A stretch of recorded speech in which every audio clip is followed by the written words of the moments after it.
여호와의 날이 이르리라. 그날에 내 재물이 약탈되어 내 가운데에서 나누이리라. 자, 여러분 스가랴 14장 이제 마지막 장인데요. 스가랴 14장은 마지막 날에 있을 일에 대한 예언입니다. 세상 마지막 날, 끝날에 있을 일이죠. 오늘 우리로 또 계시록하고 적용하면 7년 대환란, 또 예수님의 재림 때 있을 일을 말씀하는 겁니다. 그래서 스가랴 14장은 굉장히 중요하고 계시록하고 이렇게 함께 해석하면 그렇게 어렵지가 않습니다. 자, 여호와의 날이 이르리라. 여호와의 날, 여기서 여호와의 날은 특별한 날이죠. 하나님께서 우리 인간의 역사에 개입하는 날입니다. 환난과 심판, 종말의 날, 바로 그 날을 말하죠. 여호와의 날이 이르리라. 자, 이르리라가 여기서 중요합니다. 여러분, 마지막 심판의 날은 반드시 온다는 거예요. 심판의 날, 종말의 날은 있습니다. 세상이 너무 이렇게 번영하고 과학이 발달하니까 세상에 종말이 없을 것처럼 인간들이 생각하는데 여호와의 날이 이르리라. 여호와의 날은 반드시 있습니다. 이 날이 없는 것처럼 사는 인간이 문제이고 우리 그렇게 살아가는 성도가 어리석은 겁니다. 여러분, 시작이 있으니까 끝이 있는 거고 창조가 있었으니까 심판이 있는 것이고 심판이 있으면 그 다음에 회복이 있는 거예요. 오늘 이 시대의 문제, 우리들의 문제는 뭡니까? 심판의 날이 없는 것처럼 사는 것, 천국이 다가오지 않을 것처럼 사는 것, 부인하진 않아요. 예수님의 재림과 부활과 천국을 부인하진 않는데 마치 그날이 이르지 않을 것처럼 살아가는 것, 그게 오늘 현대파 사두개인들 아닙니까? 이 세상의 현실의 삶이 너무 만족스러워서 예수님의 재림이, 부활이, 천국이 굳이 없어도 되나 부인하거나 부정하지 않죠. 그게 오늘 이 시대에 우리 교회 안에는 사두개인이고 우리 안에는 사두개인의 모습입니다. 자, 여호와의 날이 오면 어떤 날이 됩니까? 그날에 내 재물이 약탈되어 내 가운데서 나누이리라. 그날에 내 재물이 약탈되리라. 이 말은 이 표현을 이제 이 시대에 맞게 한 겁니다. 교회와 성도가 핍박받는 날입니다. 마지막 때가 오면 교회와 성도가 본격적으로 핍박을 받습니다. 내 재물이 약탈되리라. 완전한 핍박이죠. 그냥 미움의 단계가 아닙니다, 여러분. 지금은 교회가 미움받지만 그 날이 가까우면 마지막 때가 되면 성도가 핍박을 받는 날이에요. 실제적인 핍박. 내 재물이 약탈되리라. 경제적으로 어려움을 갖게 됩니다. 오른손이나 이마에 표를 받지 아니하는 자는 매매할 수 없죠. 내 재물이 약탈되는 그런 시대가 오는 겁니다. 그래서 우리가 계시록 공부 다 하셨지만 계시록에 7년 대환란이 나오잖아요. 전반기 대환란, 후반기 대환란, 3년만 있는데 전반기 3년 반은 성도가 재물을 약탈당하지는 않습니다. 미움을 받죠. 박해를 조금 받죠. 그러나 후반기 대환란 시대가 되면 성도가 정말 본격적으로 박해와 핍박을 받고 고난받는 시기입니다. 그때는 내 재물이 약탈되리라. 이런 직접적인 피해를 보게 되는 거예요. 그러니까 여러분, 이게 그냥 표현이 아니고 상징이 아니잖아요. 스가랴에서도 실제적으로 말하고 계시록에도 보면 매매하지 못하는 날이 온다는 거예요. 자, 이렇게 보면 구약과 신약을 연결하면 정확하게 해석이 됩니다. 자, 이런 날은 오는 겁니다. 그래서 계시록은 하나의 상징이 아닙니다, 여러분. 앞으로 다가올 일이 거기에 있고요. 이미 성취된 일도 있지만. 그래서 요한계시록을 로마 시대에 이미 다 성취된 그런 역사적으로만 봐버리면 안 되는 거예요. 이렇게 미래의 일들이 있습니다. 스가랴도 보면 과거가 있고 현재가 있고 이렇게 14장 같은 미래의 일을 기록한 내용이 있잖아요. 그렇게 우리가 다 봐야 됩니다. 자, 여호와의 날이 반드시 온다는 거, 그날에 오면 성도들이 직접적인 고난과 핍박을, 박해를 받는다는 거. 2절, 내가 이방 나라들을 모아 예루살렘과 싸우게 하리니 성읍이 함락되며 가옥이 약탈되며 부녀가 요구에 당하며 성읍 백성이 절반이라 사로잡혀 가려니와 남은 백성은 성읍에서 끊어지지 아니하리라. 자, 내가 이방 나라들을 모아 예루살렘과 싸우게 하리니 스가랴 14장은 특별히 후반기 대환란 내용들이 더 많고 마지막 예수님 재림 순간의 내용들이 더 많습니다. 이방 나라들을 모아 예루살렘과 싸우게 하려니, 이 마지막 때는 교회와 성도가 핍박을 받도록 하나님이 허락한 시대예요. 어떻게 예수님 재림이 가까운데 교회와 성도가 핍박을 받느냐? 하나님이 허락하기 때문이에요. 그래서 후반기 대환란이 시작되면 여러분 요한계시록 13장에 보면 바다에서 두 짐승이 나오죠. 땅과 바다에서 두 짐승이 나옵니다. 그게 바로 이제 적그리스도와 거짓 선지자 시대가 시작되는 거고, 그들이 이제 본격적으로 이 땅을 다스리고 교회와 성도를 핍박하는 게 후반기 대환란이고, 그게 바로 이 2절 말씀이고, 좀 더 구체적으로 하면 이제 마지막 그 여섯째, 일곱째 나팔 시대를 말하고 있는 거예요. 왜 이런 일이 가능하느냐? 하나님의 허락하시는 겁니다. 요한계시록 13장 5절에 보면, 또 짐승이 과장되고 신성모독을 말하는 입을 받고 또 42달 동안 일할 권세를 받으니라. 짐승이 42달, 3년 반이죠. 후반기 대환란 동안은 교회와 성도를 핍박할 이 권세를 하나님께 허락을 받아요. 하나님 허락하십니다. 그래서 마지막 배교에 대한 심판을 하시고, 이때 알곡과 쭉정이를 가르시고, 그런 역사들이 이 마지막 때 일어나는 겁니다. 그리고 좀 더 구체적으로 들어가면 후반기 대환란은 이제 적그리스도가 교회와 성도들을 죽이고 핍박하고, 그리고 이제 마지막에 이방 나라들이 예루살렘을 쌓게 한다 했는데, 이게 바로 이제 요한계시록에 나오는 아마겟돈, 무기또에 일어나는 전쟁을 의미합니다. 이때 그러면 세상 나라가 예루살렘을 포위하고 교회와 성도를 핍박하는데, 그럼 교회가 피할 수밖에 없잖아요. 그런데 그럴까요? 3절, 그때에 여호와께서 나가사 그 이방 나라들을 치시되 이 왕의 전쟁의 날에 싸운 것 같이 하시리라. 그때에 세상 나라들이 예루살렘을 에워싸고 이 전쟁이 일어나지만, 하나님께서 어떻게 하신다고요? 결정적인 순간에 교회와 성도들을 구원하여 내시는 거예요. 요한계시록 16장에 보면 여섯째 나팔, 일곱째 나팔이 나옵니다. 요한계시록 여러분 기억나실지 모르겠지만 일곱 나팔, 일곱 대접장이 있잖아요. 일곱 대접, 여섯 번째 대접이 있죠. 여섯 번째 대접을 큰강 유브라데에 부었죠.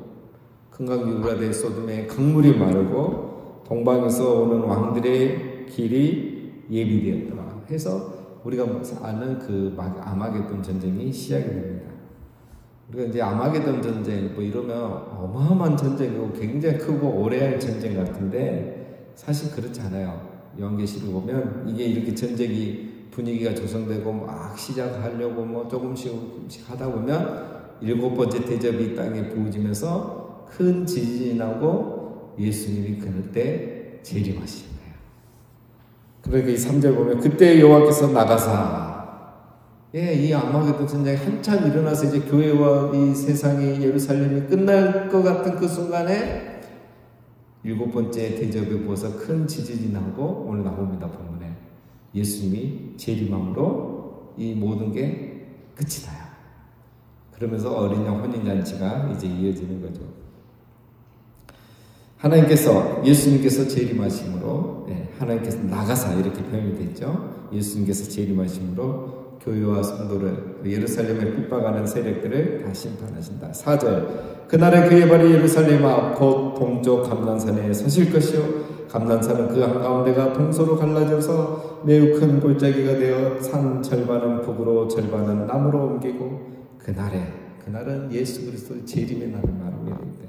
예수님이 재림하실 때 그의 발이 어디에 쓴다고요? 예루살렘 앞 곧 동쪽 감난산 위에 설 것이요. 여러분, 예수님이 어디로 재림하실까 우리 궁금해하잖아요. 대부분의 사람들은 아마겟돈으로 예수님이 재림하신다 이렇게 생각합니다. 아마겟돈, 무기또로, 거기서 마지막 이 전쟁이 일어나니까 묘사가 그렇게 되잖아요. 그러나 예수님은 감난산 쪽으로 재림하시죠. 왜냐? 예수님께서 승천하실 때 천사들이 뭐라고 했습니까? 너희가 본 그대로 다시 오리라. 예수님은 감난산으로 재림하시는 거죠. 우리가 그렇게 말씀대로만 생각하면 그렇게 생각할 수 있습니다. 자, 예수님은 감난산을 승천하시고 감난산을 오시죠.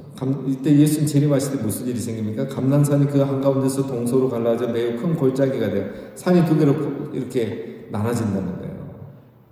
그래서 동서로 갈라지니까 위로 절반은 북쪽으로 가고 절반은 산이 남쪽으로 간다. 자, 이거는 진짜 그런 지진, 이제 이거 묘사이기도 하고 실제로 그런 지진이 일어난다는 거죠. 하나님 인도하시면 재림하시면 이런 천지가 진동하잖아요. 자, 근데 이게 또 역사적으로도 보면 그 계시록하고도 연결해서 보면 7번째 나팔이 뭐냐, 대접이 뭐냐, 이 땅의 마지막 천재지변 재앙이 뭐냐면 큰 지진이에요. 큰 지진. 큰 성 바벨론이 세 갈래로 나눠지는 큰 지진이 이 세상 멸망을 가져요. 여러분, 지금 우리가 자연재해 웬만하면 다 극복하잖아요. 예측을 다 하고. 근데 예측하지 못하고 제일 두려운 게 뭡니까? 갈수록 지진이잖아요. 지진이 요즘 너무 무서운 거잖아요. 사각지대도 없고 이제 이 마지막 재앙이 바로 이 7번째 대접이 바로 큰 지진입니다. 그래서 그런 큰 지진이 이제 있다라는 것으로 우리가 생각하면 되겠습니다. 자, 5절. 그 산 골짜기는 아세까지 이르지라. 너희가 그 산 골짜기로 도망가되 유다 왕 우시야 때에 지진을 피하여 도망하던 것 같이 하리라. 나의 하나님 여호와께서 임하실 것이요 모든 거룩한 자들이 주와 함께 하리라. 이런 큰 지진이 일어나고 예수 그리고 재림하는 그때죠. 그런데 도망하라는 거예요. 지진을 피해서. 언제? 우시야 때에 지진을 피하여 도망했던 것처럼 하라. 그럼 우시야 때 정말 지진이 있었어요. 이게 또 성경에 기록이 되어 있어요. 아모스 1장 1절에 보면 유다 왕 우시야의 시대, 곧 이스라엘 왕 요아스의 아들 여로밤 시대, 지진 전 2년에 하나님의 말씀이 드보아의 목자 아모스에게 임하니라.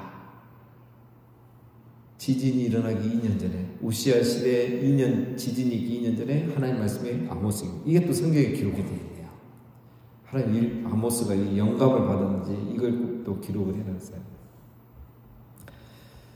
그때 지진이 일어났을 때, 지진이 일어나면 피해야 되죠. 피해야 살 것이.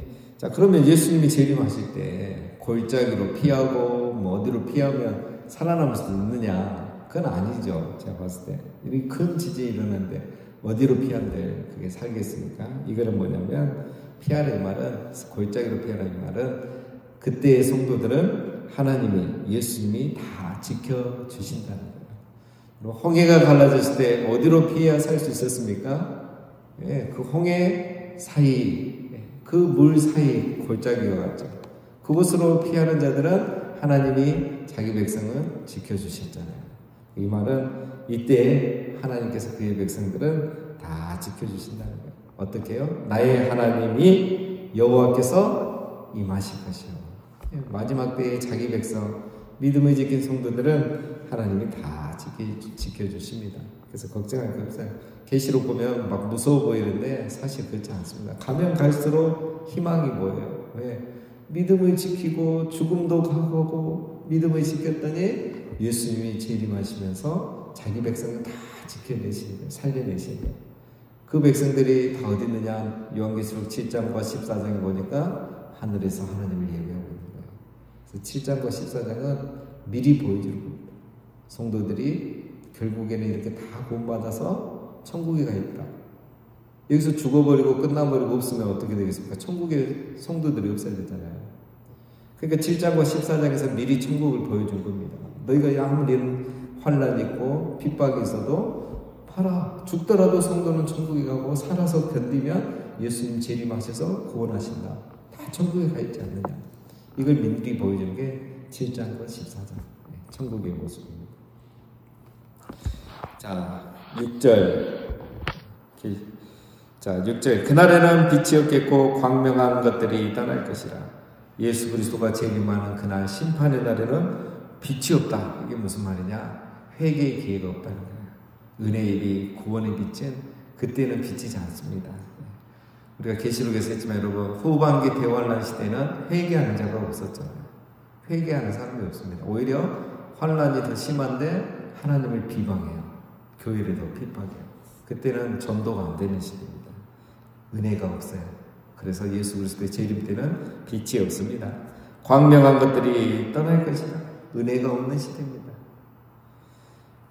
마태복음 24장에 보면 그날 환난 후에는 즉시 해가 어두워지며 달이 빛을 내지 아니하며 이런 시대가 오는 겁니다. 그래서 지금이 바로 어느 시대입니까? 은혜 받을 만한 때고 구원의 날입니다.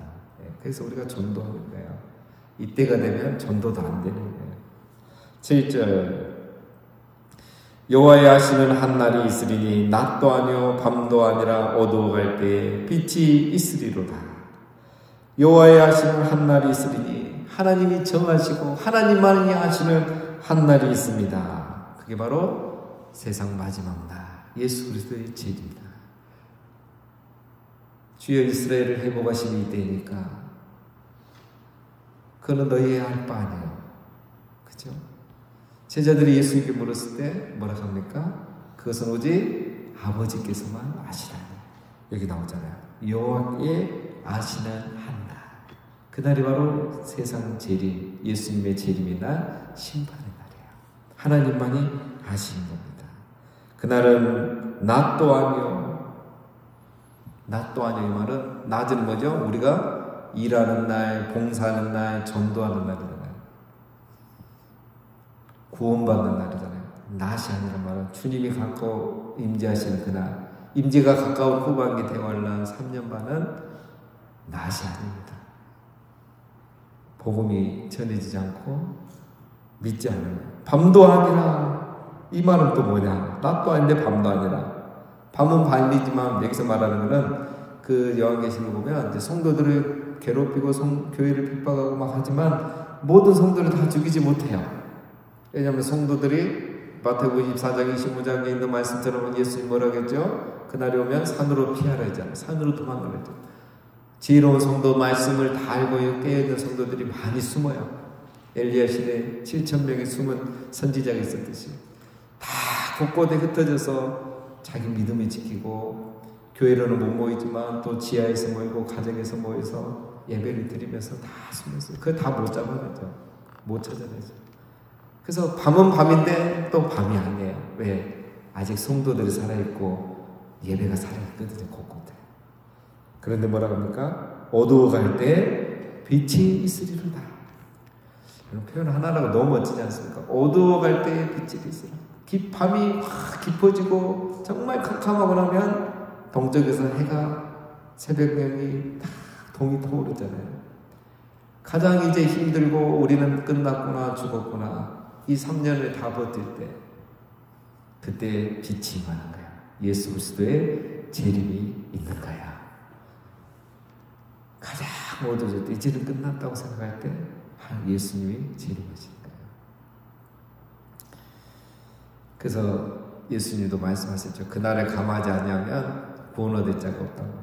예수님이 가장 밤이 깊었을 때 더 이상은 우리 교회와 성도들이 그냥 두면 안 되겠다고 싶을 때 예수님 재림하시는 거예요. 그게 어두워갈 때에 빛이 있으리로다 이 말인 거예요.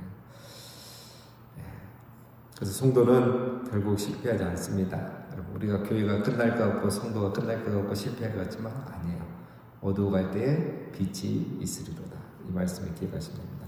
자, 오늘 8절까지인데 7절까지만 하겠습니다. 여기까지가 이제 그 마지막 심판의 때를 말하는 거고 8절부터는 예수 그리스도가 재림하면 우리 성도에게는 어떤 일이 일어나는가, 그리고 이제 12절부터는 이 세상 믿지 않는 자들에게 어떤 일이 일어나는가 이거를 설명하는 것입니다. 자, 이렇게 보면 여러분 스가랴서 요한계시록 어렵잖아요. 이렇게 앞뒤가 다 맞잖아요. 그래서 이렇게 공부하시면 이해가 됩니다. 자, 오늘 기억할 것은 여호와의 날이 이르리라. 심판의 날, 종말의 날, 재림의 날은 반드시 이르리라. 있다는 것. 우리가 늘 그걸 되새겨야 됩니다. 그래야 우리를 사두개인의 그런 죄성으로부터 이 세상을 향하는 엉망으로부터 우리를 지킬 수가 있는 겁니다. 이 날을 기억하지 않기 때문에 이 시대의 사두개인들이 많이 있는 것입니다. 여러분, 우리는 항상 그 심판의 날, 재림의 날을 준비하면서 또 소망을 품고 깨어 살아가시고 이 빛의 날에, 이 밝을 때에 봉사하고 충성하고 헌신하고 사랑하고 용서하며 그렇게 살아가시는 우리 모두가 되시기를 이름으로 축원드립니다.